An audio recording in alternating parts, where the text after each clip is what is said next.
안녕하세요. 헤아리마니원 일산점 이지은 원장입니다. 오늘은 ADHD에 대해서 이야기해 볼까 합니다. ADHD는 주의력 부족과 과잉행동, 충동성을 특징으로 하는 만성적인 신경발달장애 질환을 의미합니다. 흔히 ADHD 아동의 부모님들은 자녀를 말 안 듣는 아이, 다루기 힘든 아이 정도로 생각하기 쉽습니다. ADHD 증상에는 부주의함, 과잉행동, 충동성, 과민성, 인내력 부족 등이 대표적인데, 여기에 감정 조절의 어려움, 또래관계 갈등, 학업 성취 저하, 가족 간 부정적 상호작용, 규칙 따르기 어려움 등으로 점차 내용이 확대되므로 반드시 치료를 해야 하는 질환입니다. ADHD를 유발하는 원인은 아직 명확하게 밝혀지지 않았지만 유전적 요인, 신경 심리학적 요인, 신경 전달 물질의 결핍, 사회 심리적 요인 등으로 크게 보고 있으며, 이 중에 뇌 신경 생물학적 요인을 가장 결정적인 원인으로 보고 있습니다. ADHD는 주의력 결핍과 과잉 행동이 주요 증상인데, 두 가지 동시에 나타날 수도 있고 한 가지씩 나타나기도 합니다.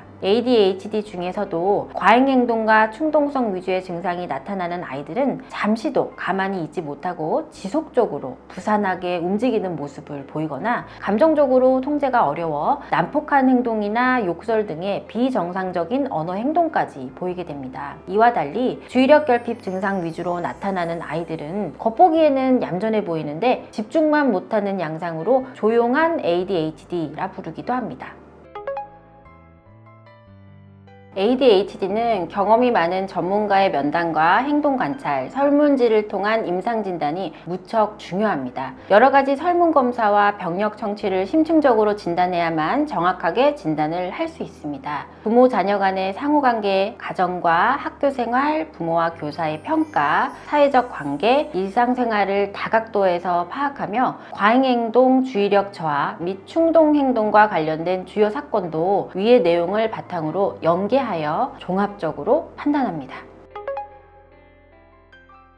산만하다고 모두 ADHD는 아닙니다. 다른 신경정신질환의 일부 증상 중에 과잉행동과 충동성 및 공격성이 동반되는 경우도 있고, 신체적 장애나 환경 문제로 산만함이 관찰되는 경우도 있기 때문입니다. 통상 만 3세에서 5세의 학령전기의 아동들은 아직 미숙하기 때문에 오래 집중하는 것이 어렵습니다. 따라서 유아기의 아동이 ADHD로 의심될 만한 증상들이 보인다고 하더라도 무조건 ADHD로 진단해서는 안 됩니다. 또 산만함과 ADHD를 구분하기 위해서는 다양한 환경에서 유사한 문제 행동이 반복적으로 관찰되는지 계속 확인이 필요합니다. 이와 별개로 ADHD 아이들과 그렇지 않은 아이들의 뇌에 다른 점이 존재한다는 것이 연구 결과를 통해서 확인되고 있습니다. 대체로 ADHD 뇌는 되뇌 피질의 두께가 일반 아이들에 비해 얇아서 성숙의 지연이 있으며, 또 신체 활동 및 근육 움직임을 억제하는 기저액의 크기가 정상에 비해 작다는 것이 확인되었습니다. 성인이 되어 자연스럽게 ADHD 증상이 완화되는 경우에는 상대적으로 작았던 기저액의 크기가 다시 정상 크기가 되고, 되뇌 피질의 두께가 후속적으로 두꺼워지는 것이 관찰되기 때문에 ADHD 병리에 있어 매우 핵심적인 위치일 것으로 추정하고 있습니다.